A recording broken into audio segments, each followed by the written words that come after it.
ये ठोकर नमाज पढ़ते मुसलमान पर नहीं, ये भारत के गौरव पर ठोकर है, ये भारत के लोकतंत्र पर ठोकर है, ये भारत के संविधान पर ठोकर है, ये देश के गरिमा और अस्मिता पर ठोकर है।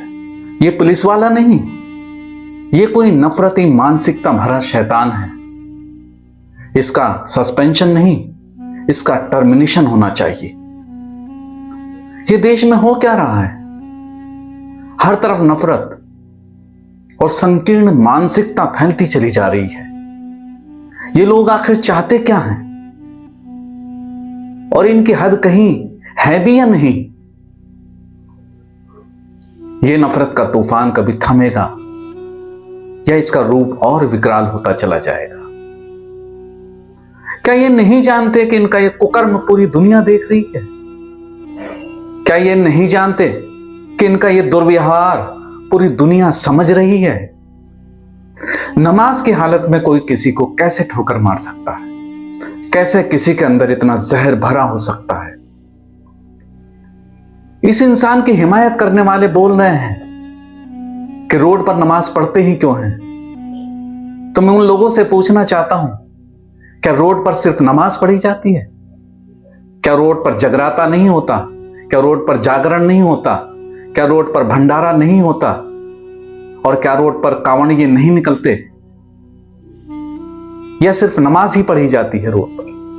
क्या ढोल नगाड़ों के साथ रोड पर जुलूस नहीं निकलते?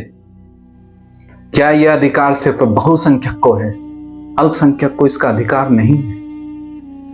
क्या देश में इन हरकतों से अल्पसंख्यक को डराया नहीं जा रहा? अरे भाई, ये तो वही मुसलमान हैं जो अपने देशों में मंदिर बना रहे हैं और इसके विपरीत अपने ही देश में तुम उनको ठोकरें मार रहे हो। ये कैसी छवि दुनिया में पहुंचा रहे हो? ये कैसा भारत दुनिया को दिखा रहे हो? अरे ये वही मुसलमान हैं जो खाड़ी देशों से अपने हमवतन हिंदू, मुस्लिम, सिख, ईसाई सब मिलकर देश के लिए धन कमाते हैं और ये कितने प्यार से और कितने प्रेम से वहां पर रहते हैं। कभी आपने देखा है इनको? जाओ देखो उनको जाकर वहां पर कि वो कितने प्यार और कितनी मोहब्बत से रहते हैं। क्या ये आपकी हरकतें उनके प्रेम भाव को जलाकर राख नहीं कर देंगी? क्या उनके भाईचारे को ये जला नहीं डालेंगी आपकी हरकतें? वो वहां पर प्यार से रह रहे हैं। वो हिंदू और मुसलमान, सिख और ईसाई सब आपस में मिलकर प्यार से अपने देश के लिए काम कर रहे हैं और यहां देश के अंदर तुम नफरत फैला रहे हो।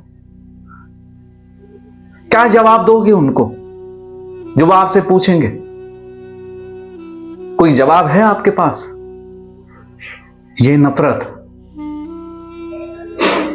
और ये जहर हम सबके भाईचारे को जला डालेगा, हम सबके भाईचारे को बर्बाद कर देगा। क्या वो मुस्लिम देश जो अपने देशों में मंदिर बना रहे हैं, क्या उन तक इन करतूतों की लपटें नहीं पहुंचेंगी? क्या वो नहीं जानेंगे कि यहां हमारे देश में क्या हो रहा है? अरे भाई, ये तो आपको फूल बरसाने को भी नहीं कहते हैं। ये तो ये भी नहीं कहते कि इन पर आप पुष्प वर्षा करो। तो फिर क्यों इनकी 10 मिनट की नमाज से आपको आपत्ति है? क्यों इनकी 10 मिनट की नमाज आपसे सहन नहीं होती? ये तो आपसे रोड ब्लॉक करने को भी नहीं कहते। ये तो आपसे सुरक्षा भी नहीं मांगते। ये तो आपसे स्वागत भी नहीं कराना चाहते। तो फिर क्यों इनकी 10 मिनट की नमाज आपसे सहन नहीं होती? एक संवैधानिक पद पर बैठा मुख्यमंत्री जब हेलीकॉप्टर से पुष्प वर्षा करता है, पूरे प्रशासन को उनके स्वागत में लगा देता है और उनकी सुरक्षा में लगा देता है और प्रदेश का राजस्व, प्रदेश का धन धर्म पर खर्च करता है, तो ये कुछ भी आपसे आपत्ति नहीं करते, ये कुछ भी नहीं कहते कि आप क्या कर रहे हो। फिर वही मुख्यमंत्री ईद आते आते दोगला हो जाता है और सड़क पर नमाज न पढ़ने का फरमान जारी कर देता है। प्रशासन तो यहां पर भी लगता है प्रशासन को यहां पर भी तैनात किया जाता है, लेकिन किसी सुरक्षा के लिए नहीं, किसी इंतजाम के लिए नहीं, किसी स्वागत के लिए नहीं, बल्कि इसलिए वहां पर तैनात किया जाता है ताकि मुसलमान सड़कों पर नमाज न पढ़ सके। क्या उस मुख्यमंत्री ने शपथ लेते वक्त यह नहीं कहा था कि मैं ईश्वर की शपथ लेता हूं, सत्यनिष्ठा से प्रतिज्ञान करता हूं कि मैं विधि द्वारा स्थापित भारत के संविधान के प्रति सच्ची श्रद्धा और निष्ठा रखूंगा, मैं भारत की प्रभुता और अखंडता अक्षुण्ण रखूंगा, मैं संघ के मंत्री के रूप में अपने कर्तव्यों का श्रद्धापूर्वक और शुद्ध अंतकरण से निर्वहन करूंगा तथा मैं भय या पक्षपात, अनुराग या द्वेष के बिना सभी प्रकार के लोगों के प्रति संविधान और विधि के अनुसार कार्य करूंगा। क्या उस मंत्री के कार्य ऐसे हैं जैसा इस शपथ में लिखा है? शर्म तो तुम्हें जरूर आती होगी कि देश को किस दिशा में ले जा रहे हो। शर्म तो तुम्हें जरूर आती होगी कि देश को किस दिशा में ले जा रहे हो। ये हालात जो देश के हैं, ये एक दिन में नहीं बने। धीरे धीरे ये नफरत का जहर फैला है। अब तो ये जहर शिक्षा के मंदिर, अस्पतालों और सरकारी दफ्तरों तक पहुंच चुका है और एक दिन ये देश की एकता और अखंडता को लील जाएगा। एक दिन ये देश की एकता और अखंडता को खा जाएगा। अगर बात संविधान की जाए तो किसी प्रदेश के मुख्यमंत्री का यह काम असंवैधानिक है जो वो धर्म और आस्था में डूब कर करता है। देश के मुसलमान ने कभी भी यह शिकायत नहीं की कि जैसे आप फूलों की वर्षा करते हो वैसे ही मेरे ऊपर भी वर्षा करो, लेकिन आप तो उसके खान पान, उसकी नमाज, उसके अजान और उसके धार्मिक कार्यों पर पाबंदी और लगा देते हो। यहां तक कि उसके मदरसों को जांच के चक्रव्यूह में और फंसा देते हो। देश का मुसलमान तो कभी भी नहीं कहता कि अगर थानों के अंदर मंदिर है तो उसे मस्जिद भी चाहिए। देश का मुसलमान तो यह भी नहीं कहता कि अगर सरकारी दफ्तरों में आप देवी देवताओं की तस्वीरें लटकाते हो तो मैं भी आयतल कुर्सी लटकाऊंगा। देश का मुसलमान तो यह भी नहीं कहता।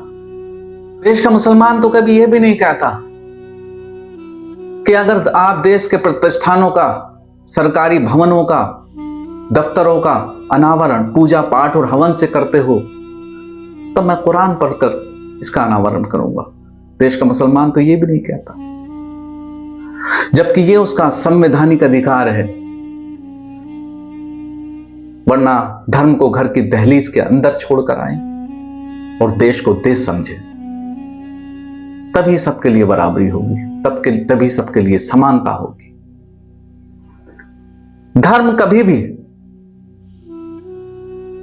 सरकारी दफ्तरों, सरकारी प्रतिष्ठानों, पुलिस थानों और तमाम सरकारी महकमों तक नहीं आना चाहिए। धर्म को घर की दहलीज पर छोड़कर आना चाहिए, तभी तो देश में समानता होगी। देश का मुसलमान तो यह भी नहीं कहता कि तमाम जो अवैध मंदिर रोड के बीचों बीच बने हैं उनको गिरा दो। देश का मुसलमान तो यह भी नहीं कहता कि जितनी फुटपाथों पर छोटे छोटे मंदिर बने हैं इन सबको तोड़ दो। देश का मुसलमान तो कभी भी नहीं कहता। लेकिन फिर भी आए दिन सैकड़ों सालों पुरानी मस्जिदों को तोड़ दिया जाता है। फिर भी आए दिन सैकड़ों सालों पुराने मजारों को नेस्त नाबूद कर दिया जाता है। देश का मुसलमान तो कभी भी शिकायत नहीं करता। आखिर ऐसा क्यों होता है? क्या देश का मुसलमान ये सोच ले कि अब देश में जो भी कुछ होगा वो संविधान के अनुसार नहीं होगा? क्या देश का मुसलमान ये सोच ले कि अब देश के अंदर जो भी कुछ होगा वो सिर्फ और सिर्फ पक्षपात से होगा? क्या देश का मुसलमान ये सोच ले कि अब भारत देश वो संवैधानिक, वो लोकतांत्रिक देश नहीं रहा जैसा वो पहले हुआ करता था? देश के मुसलमान ने देश की अदालत के फैसले को आस्था समझकर मान लिया और यह सोच लिया कि शायद अब अच्छे दिन आएंगे और अब बात शिक्षा, स्वास्थ्य, रोजगार पर होगी। लेकिन ऐसा नहीं होता। फिर एक जिन ज्ञानवापी मस्जिद का निकलकर सामने आकर खड़ा हो जाता है। इसका कोई अंत है या नहीं है? या सिर्फ इन्हीं मुद्दों पर, इन्हीं बुनियादों पर देश चलता रहेगा? देश का मुसलमान तो कभी ऐसी मांग करता ही नहीं है, तो फिर क्यों उसको 10 मिनट नमाज पढ़ना सुकून से गवारा नहीं होता? देश का मुसलमान तो कभी भी कोई मांग करता ही नहीं, तो फिर क्यों उसको 10 मिनट सुकून से नमाज पढ़ने भी नहीं दिया जाता? तुम्हें सत्ता चाहिए तो ले लो, लेकिन देश के अल्पसंख्यकों के आधार पर नहीं, शिक्षा, स्वास्थ्य और रोजगार के आधार पर सत्ता को। एक दिन तो जरूर आएगा जब यही देश की जनता आपसे यही सवाल करेगी और ये सारी बातें पीछे छूट जाएंगी, क्योंकि ये सब कुछ हो चुका होगा। फिर कोई हथियार बचा नहीं होगा, कोई हिंदू मुसलमान की बात नहीं सुनेगा, कोई मंदिर मस्जिद की बात नहीं सुनेगा, कोई नमाज की और पूजा की बात नहीं सुनेगा। तब सिर्फ और सिर्फ शिक्षा, स्वास्थ्य और रोजगार की बात की जाएगी। मैं भी अब थक चुका हूं, मेरा भी सब्र टूट रहा है। सिर्फ मेरा ही काम संविधान की रक्षा करना नहीं है, सिर्फ मेरा ही काम संविधान की अस्मिता को बचाना नहीं, यह आपका काम भी है। आपको भी संविधान को बचाना है, आपको भी देश के लोकतंत्र को बचाना है, आपको भी भारत की अस्मिता और गरिमा को बचाना है। ये सिर्फ मेरा काम नहीं, यह आपका काम भी। हम सब भारतीयों को मिलकर इस देश में फैल रही इस नफरत से लड़ना है और इस नफरत को हराना है। हम सबको मिलकर साथ आना है, तभी हम ये नफरत को हरा पाएंगे।